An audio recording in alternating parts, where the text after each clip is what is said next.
summer shanty. Yes. Some are shanty, some are not. And here we go. And 3, 2. Hey, and welcome, everybody. Welcome to the Photo Happy Hour. Come on in, grab a seat at the bar. I'm your Photo Happy Hour bartender, Michael Mowbray. And today I'm serving up some Mad Dog 2021. It's all the crazy of Mad Dog 2020 with half the COVID. So joining me here behind the bar are my fellow bartenders, Carl Kaler and Dan Freevault. Say hey, guys. Hey, guys. Hey, Hey, you got a mojito! And again, Carl got too close to the microphone and screamed. Yes, there he goes again. There I am. We need like something where when you get closer, it automatically backs up. It keeps the distance. Or like it shocks me or something. I always talk about, in my photo classes, I talk about creating depth. And I always, refer to Sesame Street and, Grover when he talks about, this is near, this is far. Maybe I should, just listen to that, and I'll just stay away from the mic, and I'll be far when I get louder. Let's just put it this way: you're blooming your highlights there. I'm blooming. Wow. Yeah, blooming. Cool. Yes. So Dan, you've got your mojito all mixed up. What do you have, Carl? What are you drinking today? Beer. I'm not drinking. I'm just having beer. I just having beer. It doesn't count. Yeah. No. And actually, I switched to a nice Cabernet Sauvignon. Let's see what we got here. It's Obscura. Ooh. It looks And really you like cool. my stopper? Nice. So like Gumby? Kinda. It's a Got Gumby stuck in there. stopper. All right. So, hey, before I forget, the Photo Happy Hour is sponsored in part by Red Curl Creative, copywriting services for who? Photographers and wedding professionals. Kim from Red Curl Creative speaks your language. Keep listening as we will have a special offer. I'm pointing again at you. A special offer somewhere totally random in the podcast. Or we could just do it now. Do it now? Were you pointing at me? I mean, do I have to do it? I didn't know. No, I'm pointing at Okay. the viewers. Oh, good. Okay. The I viewers. thought I missed something. If they're watching this via video, if not, Oh, And if you're all right. listening to it, I'm pointing to my ear. yes. There we go. Got you. Yes. There you go. So yeah, let's do a special offer now because we can always repeat it. So you can save $97 on Kim's Write Better Words course, and that's at writebetterwords.com, or you can go to redcurlcreative.com. Either one, hey, that's convenient, and use the code Happy Hour to save $97, which is pretty Sweet. awesome. And So it's hey, we not- got that done. It's not RIGHT either, by the way. No. So in case you're asking, in case you Or can't find it. WRIGHT Yeah. or RITE, which are all ways to spell right. Imagine Well, that's that. not math, but I'm gonna drink because I suck Yeah, at I think we spelling, should too. drink for I that. agree. Yeah. So, by the way, you guys probably didn't know this, but my mom's maiden name was Wright, Correct. and she had a brother named Wilbur. Wow. Yeah. The more you know. The more you know. And now we know. Should I superimpose a little rainbow when I? Yeah. Doo-doo-doo. All right. Most weeks we have a topic, and this week we've got a super exciting topic for you. The topic this time is copyright. Yeah. Oh, Yeah. we could have segued into that with the Write Better The Words writing and stuff. Ooh, copyright Yeah. better words. Ooh. Where do you think I was going with the? All right. Oh, never mind. I don't know. I was saying. All right. Look at the bags under my eyes. We can have those retouched. Put yourself in Photoshop. yeah. It'll be great. Yeah, I was open my eyes really big. Anyway, so what are we talking about? Copyright. Okay. What are some things that people need to know about copyright? Most photographers, I find, don't really understand copyright. And what kind of got me going on this was, I'll tell my little story this week. I had a company that had talked to me maybe a month or two ago about contracting to do like all their offices headshots and send people in throughout the year. And it's the local office for a big national engineering company, not going to name them. And they finally got back to me like a month later and said, yeah, we want to proceed with this, but we need to have you sign our service agreement. And I'm always like, anytime somebody says, we need you to sign an agreement, I'm always like, So my exact reply to him is like, well, send it over and I will review it and I will get back to you. And not, okay, great, I'd be happy to sign it. And that's a tip for everybody out there. don't sign everything somebody gives you, especially something like this, because I'm reading this. They sent it over. I'm reading this. Clause 2, second thing says, hey, we own all the, you're giving us all the copyright and exclusive ownership of all the images. No. No. No. Hard no. No. Hard no. That is a hard no for me. I've been asked I think one or two other times for people to, they demanded the copyright. And I said, well, 5 times. 5 times what? 5 times the normal rate. So I quoted them, I think it was $250 per headshot for these because they wanted something a little special. So it would be $1,250. The bigger point here is clients don't understand copyright either. A lot of us don't understand copyright. Clients don't understand copyright. They've heard the word, but they don't understand what it is. And copyright is ownership of the actual image. And the person who owns that image is who? The creator. The creator, God. yeah. No, us, the creators of the image, and God. So, what they're looking for, and I tried to tell this guy that what the industry standard is universal usage rights. I will grant you universal usage rights, which would allow you to do everything you really want to do with these anyway. They're headshots. You want to put them in all your marketing. You want to put them on the website. You want to send them out with proposals. You want to put them on billboards. I don't give a rip. That's universal usage rights from my viewpoint, and that's what I would grant you. No, they insisted on copyright because that's what they use for all photography throughout the country. That's what triggered this for me. Yeah, because that to me means in all the other offices they have throughout the U.S., they have photographers who are willingly signing this. Stop it. Stop it. If we put a stop on it, then clients will quit demanding it, or they'll have a better understanding of it and they'll change this stuff. Because they had a lawyer write this up. I have found a lot of lawyers don't understand copyright unless they work with what's the term? I can't think of the term in legal terms, but intellectual property. There we go. There you go. Unless they're an attorney that deals with intellectual property, they maybe had it for 2 weeks in law school. They don't understand it either. Unless they're going to crack open a law book and read about intellectual property, they don't understand it. So they're drafting these contracts demanding copyright, and they don't understand exactly what copyright is. Or they do, and they're taking advantage of photographers and artists and designers and everybody else. So musicians, all the above. So let's define copyright, and not trying to make this overly dry, but really trying to be super educaty this week, because y'all need to learn this. Y'all need to know this because this is going to save your butt and maybe make you money, because we've got a good friend who's making money off of copyright violations. We'll talk about that a little bit later. It's a whole new business. It's a whole new business, yeah. So what is copyright? It is defined as a copyright is the exclusive legal right of creators to reproduce, distribute, publicly display, or create derivative works from an original work. A copyright also gives its owner the exclusive right to license those usage rights. Remember, I was talking about usage rights to others. So, how do you get copyright? Oh, wait, the minute you click I the dozed shutter. off for a second. Yeah. I said, oops, I dozed off for a second. Oh. That's right. The minute. That's right. Well, in talking about this, you kind of brought up something that was interesting. So quite a few years back, this kind of became viral, the photo at the Oscars when it was like Ellen and Bradley Cooper and they all quick got together and did the selfie. And they're like, well, it was on, let's say, Bradley Cooper's phone, but I think Ellen pressed a button or something. I don't remember the whole logistics. Oh, yeah, I kind of remember this now. Remember that? Yeah. So it was like, it went viral and blah, blah, blah. And then people brought it up like, well, it doesn't, just because it's on that person's phone, that doesn't give them the copyright. It's who clicked the button. So, yeah. Exactly. Take this up a step. You've probably seen some of these memes where like nature photographers have been out, and there's this one where a monkey yes, yeah, took a selfie.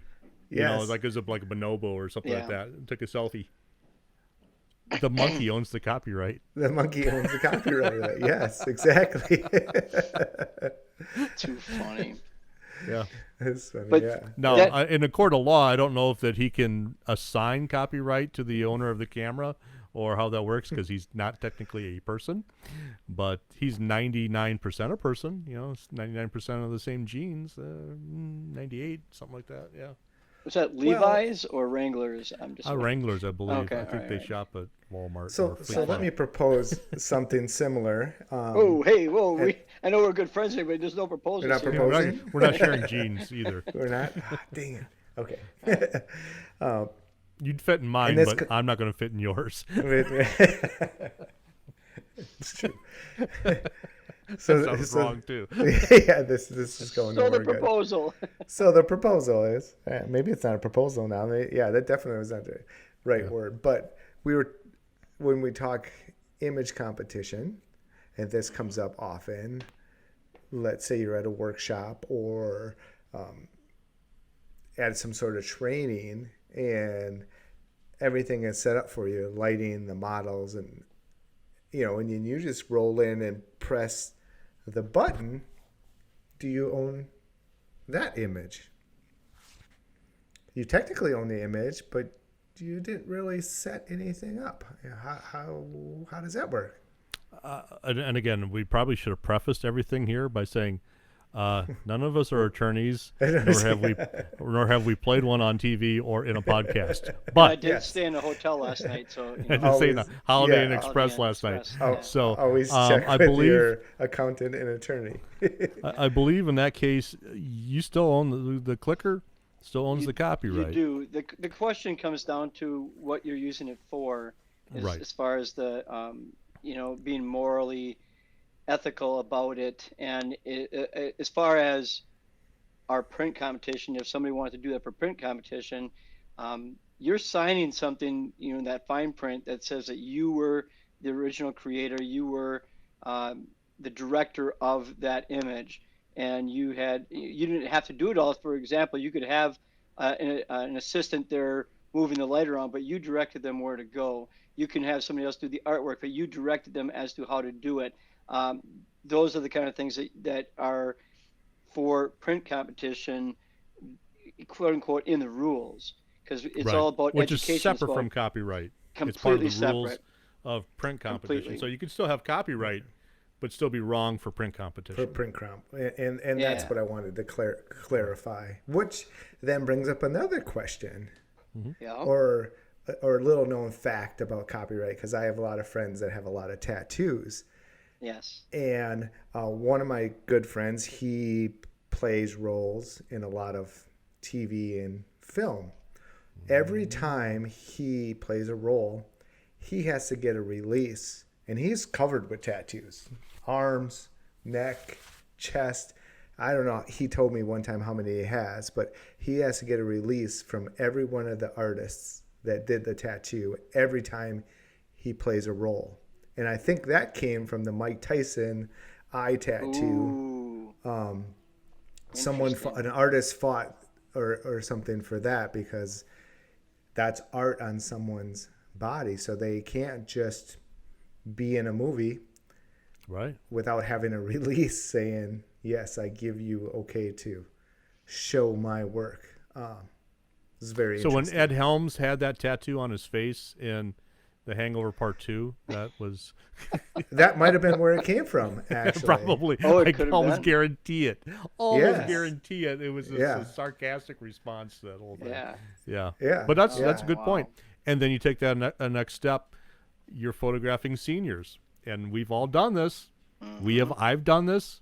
I probably have an image somewhere here, lining the wall somewhere, where there's a mural on the side of a building, and you Yeah. put a senior there because the mural's got cool colors and looks good, and you take that shot. Are you violating that artist's copyright? Actually, it's a good question. If you're on public property, no, you're not. So Right. if they put it out there for public viewing and public use, it's yours to do whatever you want with, as far as using it as a background. If you copied it directly and tried to sell it as prints, now Right. you're asking for problems Right. in a big way. And again, None of us are lawyers. None of us play one on TV. Yeah. We're gonna get. I've only seen a few episodes of Law and Order, believe it or not. So, Dun, dun. 3. That's interesting because I wasn't sure about that one. And so, what if it's a mural on a private building, and the seniors on the public sidewalk, and the private buildings in the background? Yeah. Well, look at it gets fuzzy. Not even mural. The architect who built that building. There's this debate has come up often in Facebook groups, and you'll get both sides of the story and everything. So maybe I'm getting way off on the what tangent here. What about the engineer that designed those railroad tracks? Did I go too far? It is, because it's still trespassing. You can't go on them, so it doesn't There you go. Well, let's not go down that railroad track. That's not copyright. That's just law. That's trespassing. So it's private property. Yeah. Well, and kind of tying into all this stuff too is here's one common question: does owning the copyright mean I can do anything I want with my images? Does it? Depends on what you photograph. What's in your images? Right. Because the answer is no. While you own the copyright to your work, your clients and the subjects also have a right to privacy. Correct. Based on that, you should always have your subjects sign a what? Model release. Yes. Right. So, for example, you photograph a bride. Photograph a bride during a wedding day, and you don't have a model release, and you decide you're going to work a trade with the local billboard company, and you're going to put up an ad for your wedding photography, and you're going to put the bride on the billboard. She didn't sign a release. You could get sued. Right. You'd be in the wrong. Well, even on your own website, or even social media, if you're posting your client work out there, you need their permission to do that. Right. And so up here, it's funny. I tend to not worry about it as much because everybody up here, it's a whole different world, and they actually are hurt if we don't put them up and we put somebody else up before them, and they're like, "Whoa, what did you think I was ugly or something?" I'm like, "No, but I didn't get to it yet. I'm sorry, but you're pretty ugly. Yeah, you were just ugly. No, I don't know." You actually signed the release that said, "I don't have to post your images." No, but you have to be careful with that because and we have there's a client that I had for many years ago that did go into acting, and she had a couple different roles and in different things over the years, but now I got this really weird message. I think it was from her agent / now husband, out of the blue one time, saying that you need to make sure all Alex's stuff is doesn't go out to public and blah blah blah. I'm thinking, and I at the time I thought, well, I know her mom and dad are going through a divorce and it's not pretty, and she's taking mom's side and all this kind of stuff. But then it occurred to me, oh, it's her acting or her modeling career or whatever it is she's doing. I'm like, they don't have this. You're not supposed to have this stuff go out. And I know when we're at like some of the schools, like Texas School in particular, there were some models that came in. We were short a couple models for our class, and we were going to steal some of the girls that were coming in for a different class. Come to find out, they were there. The class is all about working with model agencies, and for Steve Ellinger. And technically, legally, we couldn't photograph them. So even if we wanted, like, hey, come on, just be in our class, we couldn't. Because they're under contract with the modeling agency. Yeah. They're not with us. Yeah. Right. So that's it was interesting.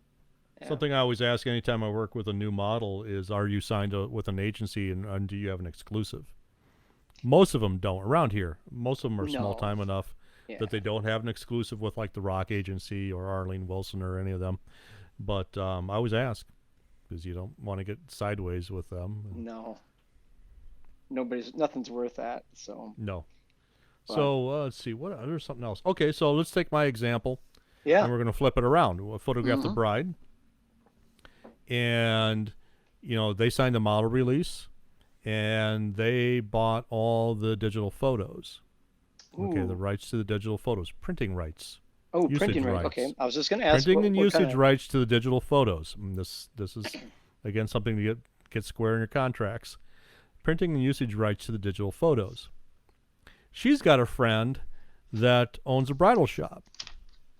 And her friend sees her bridal photos and says, "Hey, those are lovely. Can I use one of your photos for my billboard?" And she says, "Sure, here you go." Can they? No, they cannot. Why? Because you own the copyright. And they did not buy the copyright. And as long as you've got this covered in your release and in your contract, that what you are granting personal is usage use. rights, personal usage rights, meaning they can make their own prints, they can put it on their social media.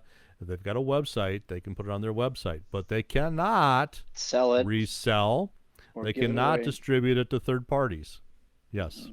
So, So, maybe we want to go down this a little bit later, but how do you fight something like this? How do you? this is a good time to bring it up. A good So segue. what are Okay. what Well- are your recourses? Well, first of all, get your ducks in a row to begin with, and have the proper contracts, have the proper releases. Usually, in a case like that, like I just described, you say, "Hey, you really aren't allowed to do that." "Oh, really?" It's like, "Yeah," and you explain, like I just did, that you've got the personal usage rights, but that doesn't give you the right to give us to your friend who owns the bridal shop. She doesn't have the right to use it for her advertising. So she either needs to take it down or there needs to be a licensing fee.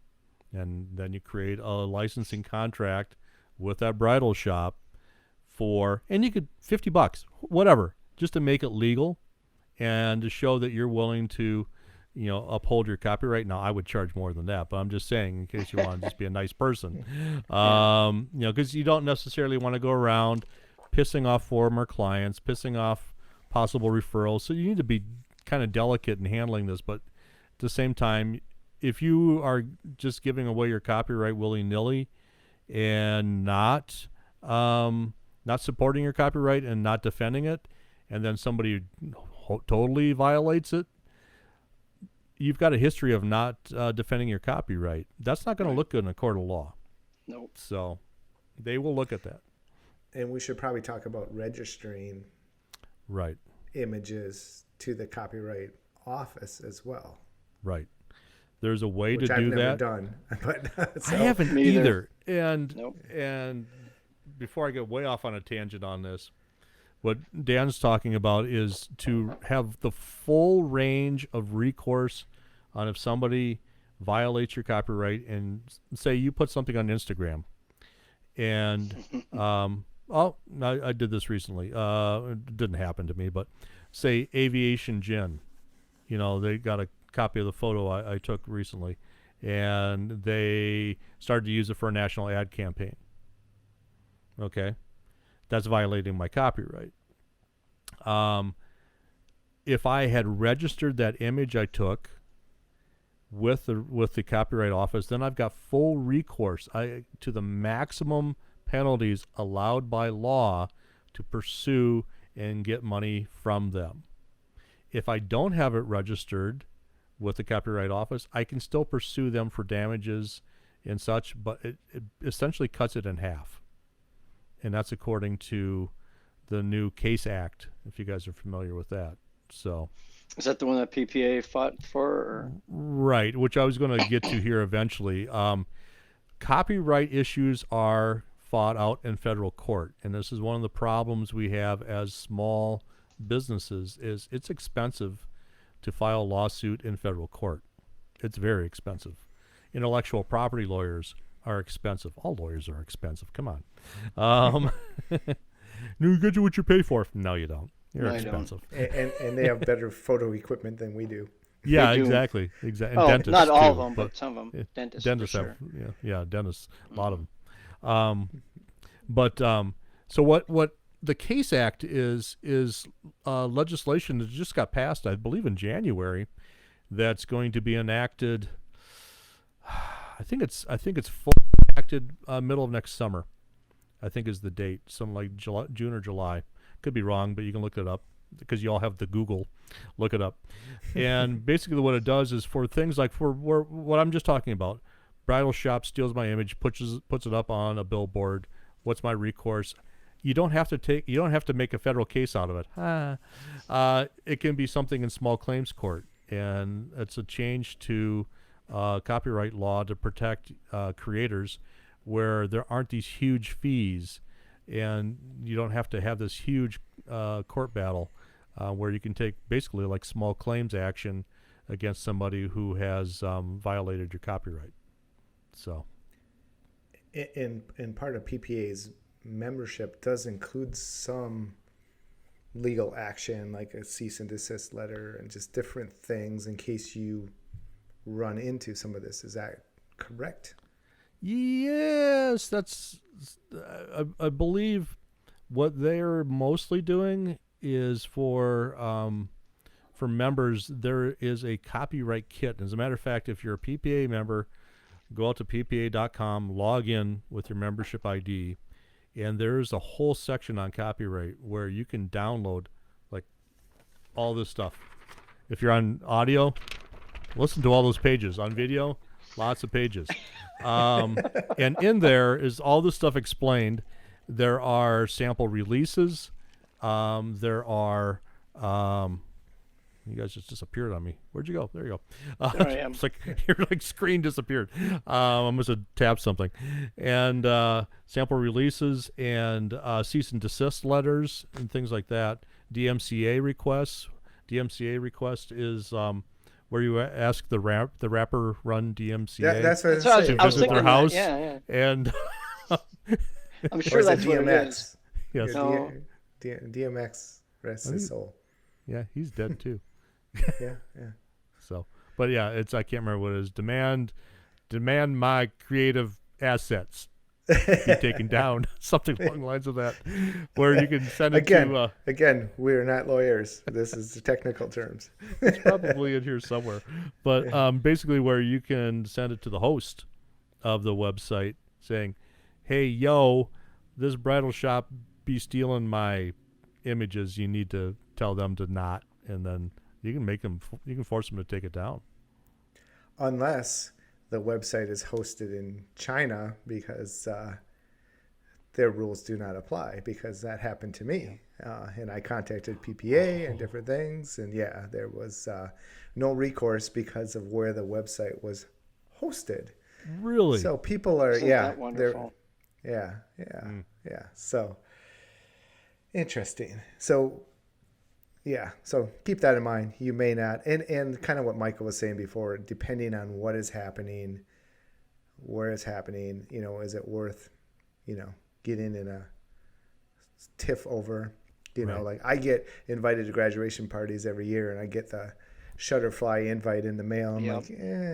like, but this also comes back to things we've mentioned in the past is I get enough money up front, and they can Right. qualify for social media images. And so if they use them, they use them. And it's kind of, I see a lot of graduation things happening right now. And I just the other day, I'm thinking, I should send an email out to last year's seniors, just reminding them that, Yep. if you And don't not have for- the printing release, you need to purchase that Right. because then you're getting ahead of the problem, which we've talked about in a couple of podcasts ago as well. It's like try to stay ahead of the issue before it becomes an issue, and that's like less like craziness or less like dramatic things that can happen or uncomfortable conversations that you have to have. Yeah, and some of Because them people don't just don't even know. They're not. They don't. They're not trying to. They're not No, trying to do It's something. digital. It must be free. Yeah. Must be free. Or I'll always get a phone call. Not so much lately, but you usually get a phone call. It's like a frantic mom. She's picking up the cake from the baker. The cake, The party's in an hour. They've been running around planning everything, going crazy, and then the bakery says, "Oh, do you have the release?" It's like, why are they asking at that time? The Yeah. release should be asked for when the order is placed, not like Yes. Right. in the last And second. it's a Saturday, and you're not in the office. Yeah. Yeah. Can you, You know- please send me a release? You know what? Have them call me. Debbie, it's me. Just print, just Do it. do Make the cake. the cake. Bake the cake. Well, and that's what I was going to get to. In our area, the people that it's not just the people that we got, our clients that we worry about. It's the places that they're going to work with. Like in my place, it's Econo Foods and Super One, and they're the ones they're not making their own banners, and they're doing the cake, and they're doing I'll go talk to them ahead of time and say, hey, we're gonna, instead of talking to everybody that might be not understanding this, we're gonna just cut it off at the pass and talk to the two of you who are doing the printing. Say, hey, Right. if they don't have a signed thing from me, they can't do it. It's that simple. So talking to community too, and just find those places that are the go-to for a banner or for the cake or the, now it's not grad cards anymore because that's happening online at Shutterfly or whatever else is going on out there. But just make it easiest that you can possibly do, so you don't have the people mad at you later that you can't you get back to them on a Saturday afternoon Right. to get a model released or a signed release. The super awkward phone calls I've gotten, I haven't got one of these for a couple of years, I don't think, are the ones where they're at the Walgreens on a Saturday, and they're at the photo kiosk, and they can't get their prints because they don't have a release. And the reason they don't have a release is because they didn't purchase the digital photos to make, or the rights to make their own prints. So the awkward thing is, so did you realize that you can't copy the prints and make your own? Remember that conversation? Remember signing that thing? Here's a funny story spin off of that. So back when those print stations were created, Kodak made some of the very first ones. Sure, I remember and those.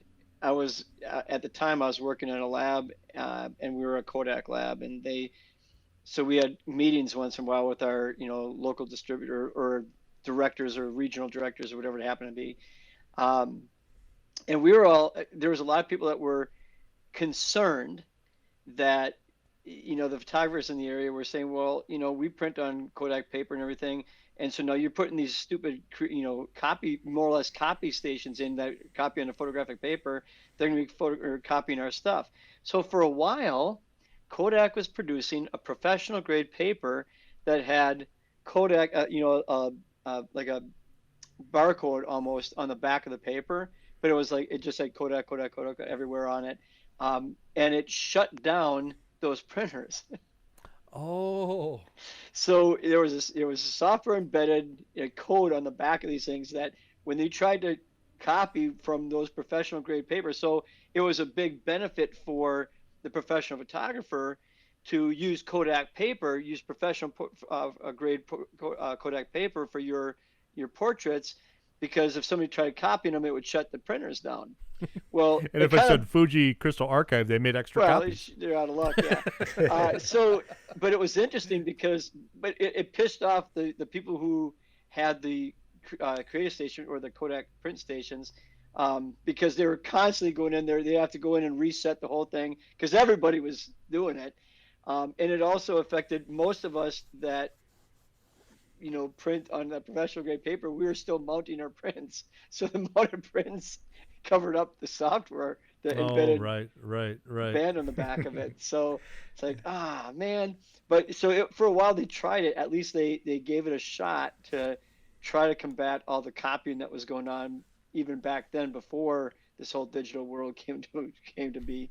So just funny stuff. It's been around forever. Well, I mean, it's always an issue with trying to take pictures of pictures or photocopy them or Xerox their pictures or whatever. People are still going to do get your it. money up front. Up front, right? Get your money up front. Because I'm going to yell into the microphone that. I'm going to get the money back up front up. so you don't care. But so that does tie into what are some of the things you can do to protect your copyright, and I use one an axe, is a big axe. yes, Oh, I'm sorry. run DMX, send them to your house. Anyway, DMCA. I meant. Slash this way. Oh, wow. But anyway, so what can you do to protect your copyright? One of the things is, use a professional lab, because I use ACI, you guys use some other place. And on the back of the prints, it's, it's got my copyright on the back of the prints. So it's automatically printed on the back of my prints. So that's one thing. Make Mine sure are that you mounted, so yeah. that's- Well, I'm talking like the stuff that's going to end up getting copied more often is the 5x7, 8x10 stuff. Yeah. And I all used to mounted. mount those, and I don't mount those anymore. I ran into too many problems with those getting mounted because people bought cheap ass frames. Can I say cheap ass? I just Yes. did. Cheap ass frames, and I'd mount them on like fairly thin styrene, black styrene, and it didn't always fit. You know? Right. So like screw that. But anyway, so make sure you educate your clients up front. PPA, other places make little cards, little pieces of paper you can put in with your portrait boxes, your portrait bags when you're delivering your prints that explain copyright. Have the conversation with your clients. And then put the copyright symbol on the back of the prints. Some people do. Yeah, what is that one? Carl's got a pack This of is- cigarettes. No, it's a rubber stamp. You can have it. Rubber There's stamp. Stamps. Yep. Yes, you can have whatever you want on these, and you just stamp the back of them, just I've like you buy it for Got stamping one of those checks. somewhere. Yeah, Yeah. I don't know You where it is. stamp it on the front, right across the Right on Yeah. the forehead. face, Yeah. forehead. Yeah, yes, absolutely. yeah. Yeah. There's a big debate on watermarking, but if it's going online, watermark it. We quit doing in-person, like actual meeting in-person sales for COVID. So I was doing galleries, and we'd do in-person sales via Zoom, kind of like this. And but the in-person galleries, they all had a big old watermark, big old 30% copyright symbol, opacity on it, because screenshot. You just want to just take away the temptation. 'Cause they do it. And the same thing when you post to Instagram. Are you watermarking? Are you putting something in there to say it's yours? All those kinds of things. Some people still put foil stamps in the corner of their prints. I personally don't like it for myself. I mean, it feels a little too 1992, but Or 88. Or 80. I was being kind. I really was being kind. Yeah. Yeah, because I remember I went full time with this in 2001, and I remember a lot of places were still doing it then, and I thought, God, that's really old. That was 20 years ago. So, yeah. Anyway. Most photographers don't even know what that is. I bet you right now. That's right. lost art. Remember the heat Yeah. pen Oh God, with yeah. the foil, and you just yeah. No, I never had one. Never I had wanted one. Well, it came with Now- the studio I bought, and I didn't use it on prints, but it was kind of fun to play with for a while. Oh yeah. Made really cool like tattoos and stuff. Well, I have some of those paint pens. I've got gold and silver paint Yeah. pens. I use it So to if somebody sign. wants me to sign a canvas, I will actually physically sign it. That's another one to protect your copyright. That I do. So, what other It's not things can about people do? copyright. Well, I was going to say, I don't know if we want to transition, but should we talk about copyright and what photographers complain about copyright sometimes a lot, but then they don't realize what they're breaking copyright rules and things like music, licensing, and things like that. So Let's talk about that real quick after the break, where the music in the ad is paid for. we have the copyright release or yes, the we do. usage. Nice. Usage. We We don't have the usage rights. copyright. We have the usage rights to the music Yes. playing behind it. We do, actually, it's storyblocks.com. Anyway, Should we'll we be right dance back. to it? I'm out of beer. And yeah, and we're back because we're on video, so the video doesn't actually have the ad. All you guys watching video, you missed out. Yeah, you missed out on the ad. Click the link below. So we'll leave this all in the video, and then I'll cut this out in the audio. So video, you guys get the little extra stuff. I should have I get brought to two pour beers myself down some with more me instead wine. of just one. Carl was late, so I know. I was I up on the had roof part working. of my drink gone before he showed up. even. See my on the roof working shirt and Sunday. hat. There's all Okay. kinds of fun up there. Remember where you were, Dan? Okay. He's right there, Music. bottom right corner, And- just like in Hollywood Squares. Yes. You're right. And we're back. So just before the break, which the video people were like, what are you What talking break? about? What are you talking What break? It's no break. Dan was talking about how we want people to respect our copyright, but what about us respecting theirs? So go, take it, Dan. Run with it. Oh, well, I didn't really have anything. Yeah. Well, I had nothing to say. I had nothing. No, like, yeah, music is, important. And now that I've done video in the past, back in the video, I've done Animoto videos or slideshows. Animoto includes licensed music that you can use. Song Freedom's really cool and interesting. And I don't know how it works, but you pay the membership and then you have access to licensed music, and some of that music is like super popular stuff that's on the radio, top 40, and so they are paying the artists a commission, I assume. I'm not sure how it works, but it is all legit. And right now I think it's still at a discount for a membership, because I had talked to them when I signed up, and it's like $2.99 for the year, but that was the COVID pricing, because normally I think it's $4.99 a year. So if they still have the $2.99 for the year, you may want to sign up if you're getting into these, using that music. And the music is great, and it's also a time saver, because if you've ever searched for music, license, royalty free, or whatever, it could take forever, because that's the longest part. Yeah. Yes. And what I found with Song Freedom, like, they put like popular or trending or that's awesome song. And so it shaves down the time on picking music. And total side note, there's a lot of artists that are teaming up with other tech industries to help promote their music and to sell their music. It used to be you had to buy the CD or the album and all that, and then LimeWire came along and Napster and all that, and that shook everything up. In fact, I get called James Hetfield, but Metallica, I guess, kind of was the big shakeup with that. Where they were my heroes Lars, because of that. Yeah, they're the Lars ones. Really. Yep. Yeah, I was like, whatever. But no, it was huge. Yeah, they were huge, so they kind of brought that down. But really, what was interesting too, if you read a lot about, I'm getting off on a tangent, but Apple and how they like started selling the music for 99 cents, they thought that was going to destroy the music industry, because but people just wanted a way to get it quick and easy, so that's why they were downloading it for free.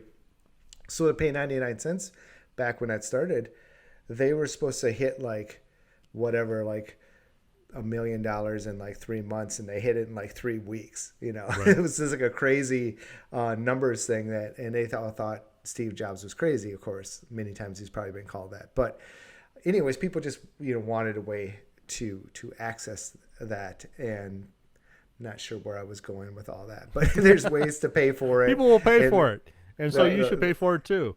And you should pay for it less. And I was going with the tech industry, which is interesting, because as you guys know, I'm a big Peloton fan.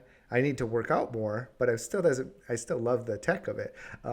But they have integrated with Apple Music, and so when you're doing a ride or doing a tread workout, they have all the popular songs on there, and you can pick your workout based on music and everything. So when you're working out, you can just hit, hey, I like that song, and it throws it into your queue for Apple Music.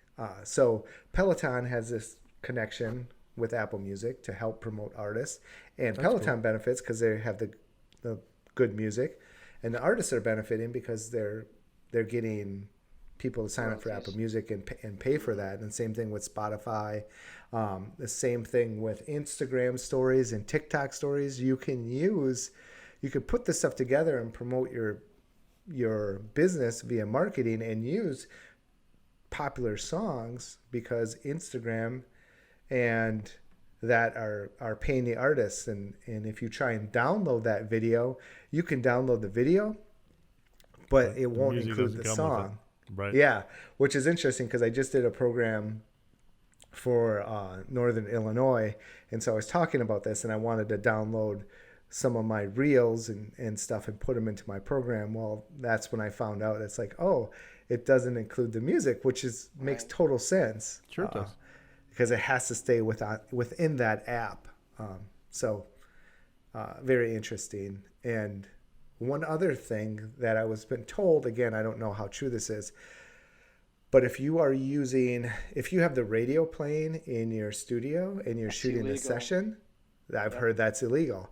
I've heard it is legal, though, if you pay for Apple Music or Spotify or Pandora. I heard that because you're paying for that is legal. As long as it's a business account. It's a different account. Yes. It's a commercial account. You know who used to enforce that ASCAP. all the time? No, it was even ASCAP. Oh. the people who sold Muzak.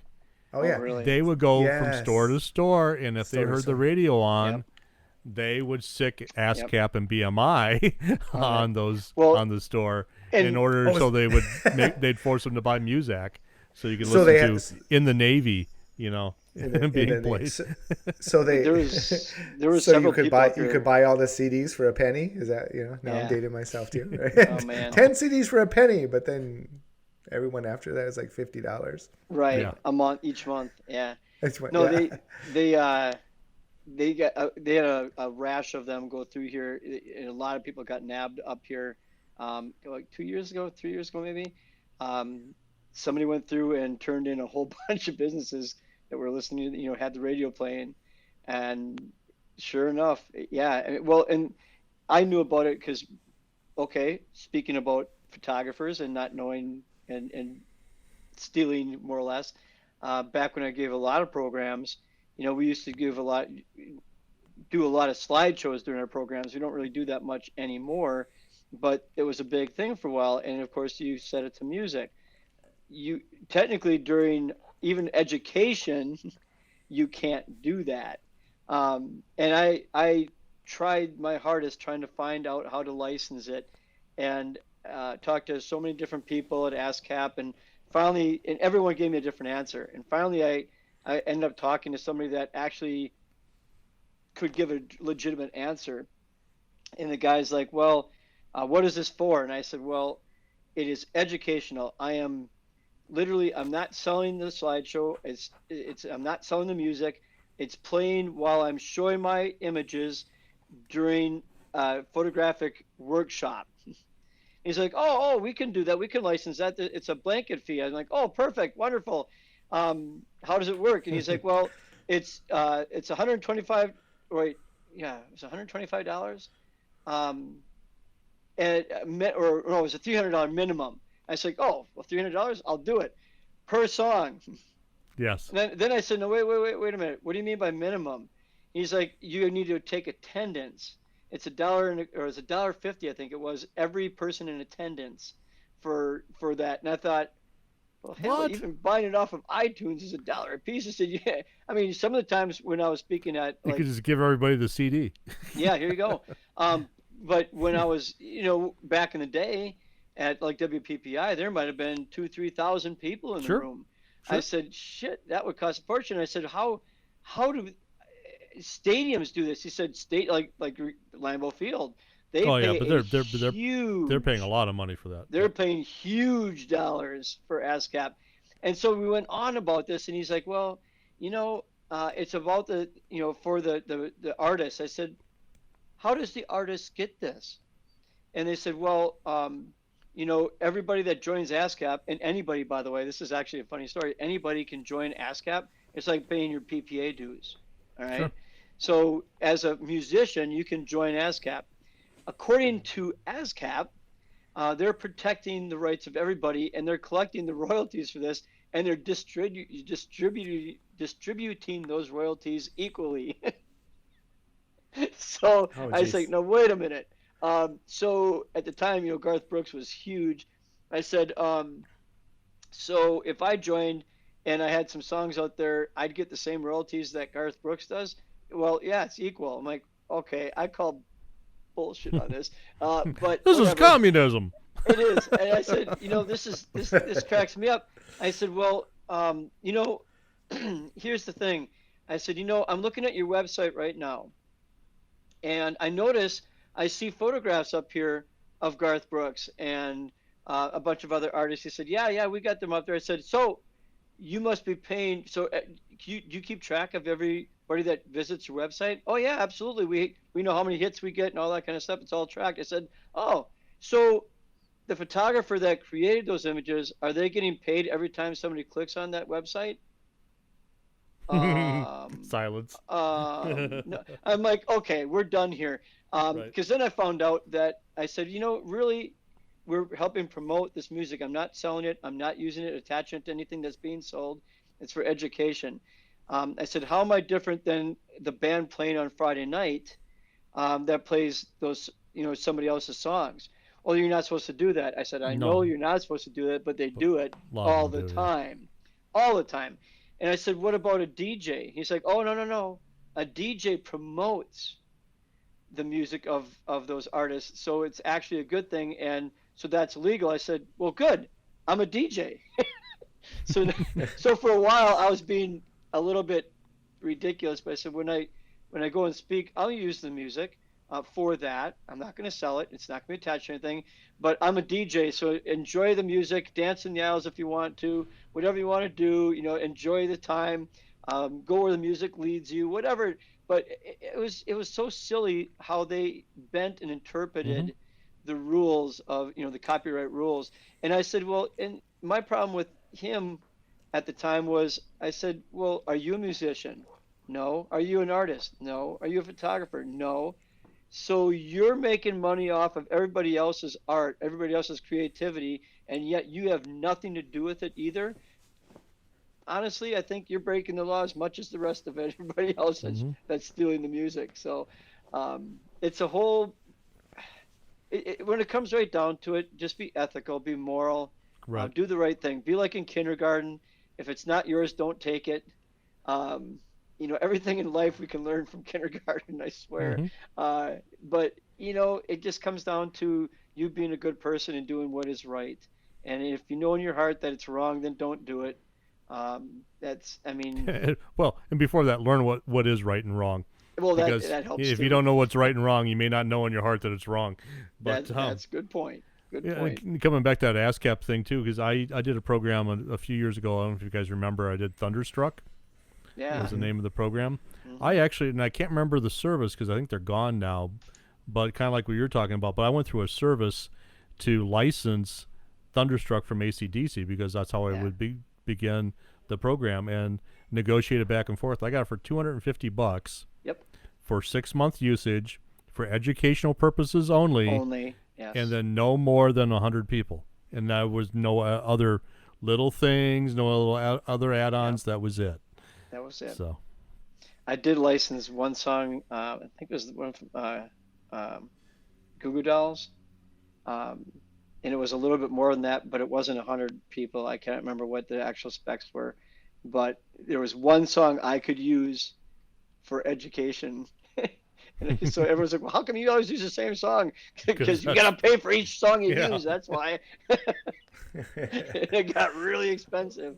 So. Well, and there's different licenses you can purchase for stock photos as well. Yes. Right. Right. And what I like about Adobe stock is they make it very obvious, like single usage or this, or if you do a book cover, how many times it's, or publication, how many times that can be run, because people don't know, like, oh, I can just take this and use it, but they make it very clear. So it's like, again, getting ahead of the problem. Like, okay, this lays it out pretty clearly. It lays it out because sometimes that legal jargon can be like, whoa, what? Huh? Yeah. What, Well, all the images we use for promoting each episode that I put together, the little graphic, that's all Adobe stock. Yeah. So, Cool. though it is paid for, people. It is Adobe stock. It's proper usage. One of the things that I hope it's so. Yeah, exactly. Now that we're Now talking about this, come down on us. That was Carl's idea. yeah, exactly. Part of this though is, like you said, we kind of mentioned before, is educating your client, educating your guest, but also set a precedence. And I mean that by, for example, I just photographed or earlier this winter photographed a business in town here, and well, just the different employees with their pets. There's an veterinarian, and now they just called up and they wanted small prints to put on the wall. They're lining the walls with the doctors and their pets. Okay. Mhm. So now they emailed this last week and said, hey, can you please send over the digital files of those for our website? And I'm like, I can, but it costs you. So don't just give and say, oh yeah, they're good clients, I'll just give it to them. Set a precedence. You know, I can do that for you, absolutely, but there's a fee for that. It's a usage fee. It's X amount of dollars per file. You can use it on your website and social media for news releases, whatever, but you can't make prints from it. And this is the price. I can invoice it to you. Do you want to use them or not? Boom. But don't just give stuff away, because otherwise people are going to walk all over our industry forever. Am I getting too close to the mic this time? Well, you're not screaming this time, so Exactly. Yeah. Yeah. Stop making it easy for people to walk over us in this industry, please. And quit things selling closed correctly. sessions for $50 in a disc. Exactly. That too. I have to slip that into Yeah. every podcast. Well, that's some good partying shots. I guess. Cheers. Yeah. All right, so we already talked about Kimberly, but let's We just bring did. her up again. So the Photo Happy Hour is sponsored in part by Red Curl Creative, copywriting services for photographers and wedding professionals. Kim from Red Curl Creative speaks your language, so keep listening. Well, that's the early one. So you've already listened. So here's your damn promo code. It's save $97 with the code Happy Hour, all one word, at writebetterwords.com. That's for her Write Better Words course. So teach you more better how to write good words. Exactly. And Well every worth week it. we have a cocktail of the week. And since I was serving up Mad Dog 2021, I thought it only appropriate that our cocktail of the week is the Mad Hawaiian. The drink type is a punch. Ingredients, get a load of the ingredients. 9 ounces of tequila, a gallon of Hawaiian punch, 2 bottles of Mad Dog 2020. 2 bottles. Pour some ice into a small garbage can. Pour in the tequila and the Mad Dog 2020. Briskly pour in the gallon of Hawaiian punch. Mix it up well. Add some pineapple rings to garnish. Serve over ice and regret your life the next day. That's Yeah. the Yes. Mad Hawaiian. Wow. That's headache. pretty Headache in a garbage can. Need waiting some to happen. Everclear in there too, and I think we are all Yeah, good to there go. you go. There you go. We make WAP. Throw some watermelon and everything else in there. Yeah. We haven't just had a keep WAP pouring stuff. party. Oh my gosh! And then the lockdown. Hey, someone's at the door. Hello. So It's I think the, that means it's the Kool-Aid man. He's pissed. Oh, yeah. hey. We mean Hawaiian punch. We're going Kool-Aid, man. It's Kool-Aid man. So I think on that note, we got to go. And cheers to you. We'll see you next time. Cheers. Cheers. Woo. And cut. Subscribe now or I'll send you a gift. I'll give you a hint. It's in my diaper and it's not a toaster. I'd like to stay and chat, but Lois has pudding, and I need to go make more gifts for non-subscribers.